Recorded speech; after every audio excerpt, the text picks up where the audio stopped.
I never thought I'd be the guy to get blindsided like this, honestly. My name's Mike, and I've been married to Lisa for about 7 years now. We met in college, and I thought we had a pretty solid relationship, had each other's backs, good sex, shared dreams. I work as a paramedic, so I spend a lot of my nights on the clock, rushing across town to save lives, dealing with the worst of humanity's emergencies. It's exhausting, but I love what I do. It's become a part of who I am. Lisa works in sales, always busy, always on her phone, but she's been acting weird lately. Little things. She's more irritable, snapping at me over minor stuff, canceling plans last minute. I chalked it up to stress, maybe her job or something going on at home. We had our usual disagreements, but nothing major. Still, I started noticing her phone more often when she thought I wasn't looking, hiding messages, deleting things. I didn't want to jump to conclusions. I told myself I was just paranoid that she'd never cheat on me. Then one night I was out on a shift. It was a long, brutal night, you know. The drill. I was exhausted, just wanting to get home and crash. I got back around 3 a.m. dead tired but also relieved that the shift was over. I sleep in the guest room because I have to be up early for a call, and Lisa was already asleep when I got home. I tiptoed past, trying not to wake her, but as I was walking down the hall, I noticed her phone buzzing on the kitchen table. It was unlocked, which was unusual for her. She's usually pretty strict about privacy, especially about her phone. I hesitated, my heart pounding in my chest. Part of me knew I shouldn't look, but I also couldn't help it. I picked up her phone and saw a string of messages. Some were from her work friends, nothing unusual there, but then I saw a message from a name I didn't recognize. Something casual like, "Can't wait to see you tonight. Been thinking about last time." The date was the night before during my shift. My stomach sank. I looked closer and saw that this wasn't a one-off. There were dozens of texts, some explicit, some flirtatious. The tone was different, more intimate, more daring. I felt like I'd been punched in the gut. My mind raced. Who was this guy? How long had this been going on? I felt betrayed, angry, confused. I looked around the house trying to find some sign of her hiding a secret, some proof. I found her phone charger in the bedroom, a lipstick stain on a napkin from a restaurant we'd gone to last week, but nothing screamed cheater. Still, the evidence was enough to make my blood boil. I couldn't believe she'd do this to me, to us. That night I couldn't sleep. I kept replaying everything I'd seen, trying to understand how she could be so damn callous. I felt stupid for trusting her, for not seeing it sooner. I wondered how many nights she'd been sneaking around behind my back while I was out saving lives. It felt like I'd been living a lie, and now that I found the truth, I didn't know what to do. I was furious. Not just because she cheated, but because I was the guy who was out there risking his life. And she was out here betraying me, meeting her lover behind my back. It was a gut punch I wasn't prepared for, and that's when I started thinking about revenge. Not some petty, childish thing, something calculated, something she'd never see coming. I knew I had to do something, but I also knew I couldn't just blow up everything without thinking it through. Still, the pain and anger were overwhelming, and I told myself I'd figure it out. I had to. My life had been about saving others, but now I had to save myself from this betrayal. The next day was a blur. I couldn't focus on anything but that damn phone and what I had uncovered. I kept staring at it, replaying the messages, trying to find some way to make sense of it all. I didn't want to believe it at first, told myself she was probably just talking to a friend, maybe a coworker joking around. But the tone, the words, serious, intimate, downright lustful, it was clear she was lying. She'd been lying to me every single day. I knew I needed to confront her, but I didn't want to do it right away. Not without a plan. I needed to understand how deep this went, how long she'd been doing this. So I did what any rational person would do. I started digging. I checked her phone history, her social media accounts, her emails. Nothing immediately incriminating beyond those texts, but I knew this was just the surface. She was good at hiding things, but I was more determined than ever. That evening I came home early, pretending I was just tired from another long shift. I caught her sitting on the couch, scrolling through her phone like she always did. I sat down across from her, trying to keep my voice steady. "Lisa, can we talk?" I said. She looked up, her eyes narrowing just a little, a smirk tugging at her lips like she already knew what was coming. What's there to talk about, Mike? I'm tired, can it wait? No, it can't, I shot back. I pulled the phone out of my pocket, the messages visible on the screen.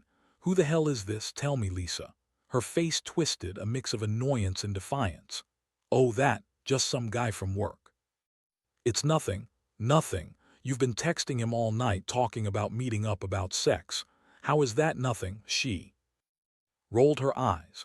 You're overreacting, it's just sex, Mike. It doesn't mean anything, I'm not cheating on you. That word cheating hit me like a slap. Really, because it sure as hell looks like you're cheating, you're sneaking around lying. How long has this been going on? She scoffed. You think I'd cheat on you? You're always gone working those stupid shifts, saving lives. I have needs too. It's not like I'm doing anything serious. I couldn't believe her lies. I felt my fists tighten, rage bubbling up. She was so good at spinning her stories, so convincing in her bullshit, but I saw through it. I saw her for what she was, someone who didn't respect our vows, who thought she could get away with this. I trusted you, I managed to say. I worked my ass off to come home safe to keep us both alive, and this is how you repay me, by fucking some guy while I'm out risking my life. She crossed her arms, looking defiant. You're being dramatic. You're always working, always tired. Maybe I needed some excitement. You think I don't deserve that? That was it, the final straw. I felt everything inside me explode. All the pain, the betrayal, the anger, all rushing out at once. I told her she was dead wrong, that she had no right, that I was done with her lies. I wasn't about to sit here and be a cuckold. Not anymore. I knew then I had a choice: stay and try to forgive, or walk away and take back my dignity. But in that moment I realized I couldn't keep pretending. I couldn't live with that feeling in my gut, knowing she'd been cheating on me, sneaking around behind my back while I was out saving strangers. I left her standing there, furious and unapologetic, and went for a walk. I needed to breathe, to process what I'd just heard. But what I really felt was a mixture of heartbreak and rage. It was like waking up from a nightmare, only to find that your whole life was built on lies. The worst part: I didn't even get a chance to confront her properly before she started spinning her bullshit to anyone who would listen. That night, I realized I was no longer in a marriage. I was just surviving another betrayal. And I had a long road ahead of me to figure out what the hell I was going to do next. The next few days were a mess. Honestly, I felt like I was walking around in a fog. Every time I saw her, Lisa looked at me like I was the crazy one, like I was overreacting. She kept insisting it was just sex, that I was blowing things out of proportion, and that I was being unfair. She called me paranoid, said I was controlling, accused me of not trusting her. I wanted so badly to believe her. Part of me still clung to the hope that she'd just been stupid, made some dumb mistake, and that this could be fixed. But deep down, I knew better. I caught myself obsessively checking her phone, trying to find even the smallest crack in her story. She was good, so good at lying, so good at covering her tracks, but I wasn't stupid. I saw through the bullshit. I knew she was still hiding things, still sneaking around behind my back. I even found myself imagining her with this guy, imagining what they did, how she looked when she lied to my face. It made me sick. One night I decided I needed to know the truth once and for all. I set up a hidden camera in our living room, just a small one on the bookshelf. I didn't want to do this, but I was desperate for answers. I told myself I'd only use it as proof, but honestly I just needed to see her for what she really was. That night I sat in the other room, watching the feed on my phone. Sure enough, around midnight, she slipped out of our bedroom, grabbing her purse. I kept the camera rolling. She was acting nervous, checking her phone, glancing over her shoulder. Then she left the house, heading to her car. I followed the feed, heart pounding. I waited for her to meet whoever she was sneaking around with. It wasn't long before she pulled up in front of a restaurant and a man got into her car. I recognized him instantly: Jake, her paramedic partner. They'd been working together for months, and I'd always known they had a weird chemistry, but I never thought it would go this far. There they were, talking, laughing, then making out right outside her car. I couldn't believe what I was seeing. It was like I'd been punched again. That was it, the proof I needed. I had everything on camera. I finally saw the full extent of her betrayal. I felt a mix of rage, heartbreak, and a strange sense of relief. I wasn't imagining things. She really had been cheating on me with someone I trusted, someone I worked with. That moment, watching her kiss him, I knew I couldn't stay silent anymore. I had to confront her with this evidence. The next day, I decided I'd record everything, prepare for the inevitable showdown.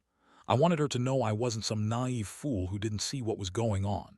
I was sick of her lies, her blame shifting, her dismissiveness. I wanted her to face what she'd done. I wasn't planning to yell or scream, at least not yet. I just needed her to understand how deeply she'd hurt me, how much her betrayal had shattered whatever trust we had left. I set everything up, ready to confront her face to face. I was pissed, hurt, and determined, but I also knew that this was the moment that would change everything. There was no going back.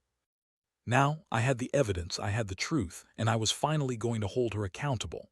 As I pressed record, I took a deep breath and stepped into the living room, prepared for whatever she was going to say, or whatever she thought she could lie her way out of this time.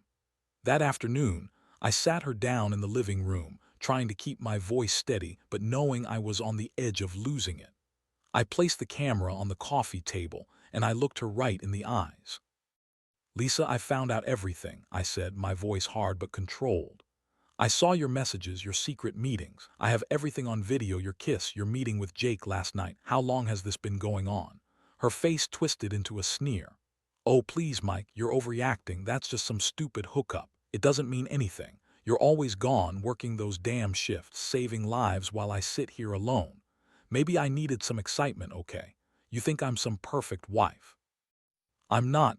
I shook my head, feeling the anger boil over. "You think that's an excuse, that it's okay to cheat on me because I work. You're damn right I'm out there risking my life. I do it for us. And this," I pointed at the camera, "this isn't just some stupid sex thing, it's betrayal. You're lying to my face, playing me for a fool." She crossed her arms, looking defiant. "You don't get to judge me, Mike. You're never home, you're never around. I needed someone, okay? And Jake, he's been there for me. He's not just some random guy. Stop." I cut her off. "You're not fooling anyone anymore. I saw how you kissed him last night, how you looked at him like he's the only thing that matters. Do you even realize how much you've hurt me? Do you even care?" Her eyes narrowed. "You're making a huge deal out of nothing. I'm not leaving you for some guy I barely know. It's just sex, Mike. I was bored. I needed something to make me feel alive again. You're always working, always tired. Maybe I'm allowed to have some fun." "No, Lisa," I snapped. "You're not allowed to cheat. You're not allowed to lie and betray everything we had. I gave you my trust and you threw it away. You think you can just brush this off, that I'll just forget? Well, I won't." She rolled her eyes, scoffing. "You're crazy if you think I'm some cheating monster. You're just jealous because I found somebody who actually cares about me. You're too busy saving lives to pay attention to what I need." That was the last straw. I felt a flood of emotion, so much rage I thought I might explode. But what I did next surprised even me. I reached into my pocket and pulled out the footage I'd secretly recorded last night.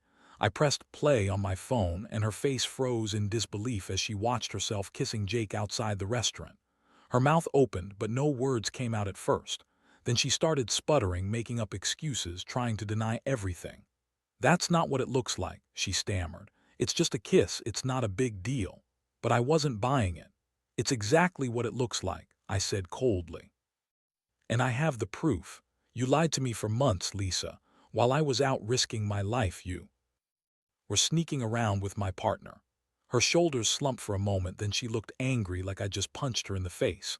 "You're fucking crazy, Mike. You're overreacting. I don't know what kind of game you're playing, but I'm not leaving you for some guy I barely even see anymore." I stared at her, feeling the last of my patience snap. "It's over. I'm done. I don't want to see you or talk to you anymore. You've broken everything between us. I want you gone by tonight." She huffed, rolling her eyes again. "Fine. If that's what you want, whatever. Go ahead and ruin everything. I don't care." As she stormed out, I felt a strange emptiness settle in. Part of me wanted to scream, to break things, to lash out. But instead, I just sat there, watching the footage again, feeling the weight of everything crashing down on me. I'd been so blind, so trusting. And now I was left with nothing but the raw, ugly truth. I knew this was the beginning of a hard road, one I wasn't ready for but would have to walk alone. The days that followed were a whirlwind. I threw myself into work trying to drown out the chaos inside my head, but every minute I was alone, the truth haunted me. I replayed what I saw, her kiss, her lies, the sneaking around.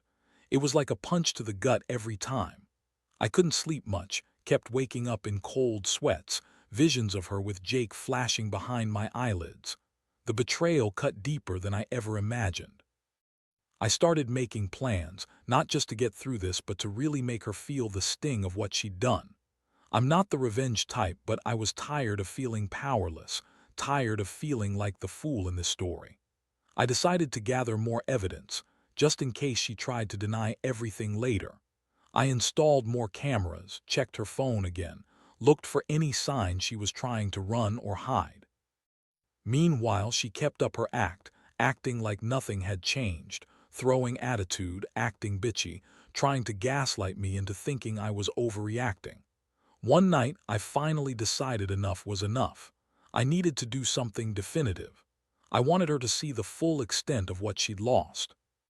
So I reached out to Jake's wife, a woman I'd never met before, but I found her on social media. I told her everything. I sent her the videos, the messages, everything I had. I didn't want revenge for revenge's sake. I wanted her to know what her husband was up to, how he'd been betraying his vows just like Lisa. I wasn't trying to destroy Jake's life, but I was tired of being the fool. I wanted someone to hold him accountable, to see if he cared enough about his marriage to realize what he was doing. I knew Lisa's ego wouldn't handle this well, but I didn't care anymore. I had to make her confront her actions, face reality. The next morning, I woke up feeling lighter but also anxious. I knew the fallout was coming. Sure enough, I got a message from Jake's wife within an hour. She was furious, heartbroken, and hurt. She thanked me for telling her, said she'd confront him, and that she needed time to process everything. I wasn't trying to ruin lives, I just wanted honesty. I felt a strange mixture of relief and anger. Meanwhile, Lisa was spiraling. She started accusing me of stalking her, of invading her privacy, and throwing all kinds of accusations my way. She denied everything, even the videos I showed her. She said I was making it all up, that I was crazy, but I had enough evidence, hard, undeniable proof, and I knew I was done waiting for her to own up. I started thinking seriously about what I wanted next. Was I going to try to fix this mess? No, I realized. I'd already given her enough chances. I decided I was going to leave her, take the house, the car, everything I could. I'd start fresh even if it hurt like hell, because I couldn't keep living in a lie. I deserved better than this, deserved honesty, respect, and loyalty. I still felt like a fool sometimes, still wondered how I missed all the signs, but mostly I felt relieved. The weight of her betrayal was finally lifted. I knew the road ahead wouldn't be easy, but I was ready to walk it alone if I had to. I told her I wanted her gone by the weekend. I didn't want to see her or hear her lies anymore. I was done with her, done with the pain. And as I packed my things, I promised myself I wouldn't let this destroy me completely. I'd rebuild somehow, that much I knew. The day she moved out was one of the hardest moments I've ever experienced, but also strangely freeing. I watched her pack her bags, her face a mask of defiance and anger. She kept calling me names, saying I was jealous, crazy, that I was ruining her life. But I didn't care. I just stood there numb, watching her walk out the door for good. It felt like I was finally closing a chapter I never wanted to open but needed to. After she left, I sat alone in that empty house, trying to process everything. The betrayal still burned, but a part of me also felt relief. I realized I'd been so caught up in trying to keep everything together, to be the perfect husband, that I'd ignored my own needs, my own happiness. Now I finally saw that I deserved honesty and respect, and that any relationship built on lies was doomed from the start. In the days that followed, I started focusing on myself. I saw a therapist, worked through the pain, the anger, the sadness. I reached out to friends and family, letting them help me rebuild what I lost, my trust, my confidence. I threw myself into my work, into working out, rebuilding my sense of self. Slowly, I started feeling like myself again. It wasn't easy, but I knew I'd come out stronger on the other side. Looking back, I learned a lot from this nightmare. I learned that trust is fragile, and that sometimes the people closest to you can betray you the most. I also learned that no matter how much you love someone, if they don't respect you enough to be honest, it's better to walk away than stay and suffer.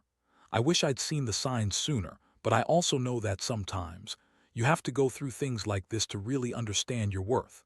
And now I'm here, sharing my story not for sympathy, but as a warning. Trust your gut, pay attention to the red flags, and never let anyone make you feel ashamed for walking away from a toxic situation. I may have lost a marriage, but I gained my dignity back. I learned I am stronger than I thought, and that sometimes the most painful endings are just the start of something better. I don't regret what I did. I don't regret confronting her, gathering the evidence, or standing up for myself. Because at the end of the day, I know I did what I had to do to protect my sanity and my self-respect. And that's what matters most.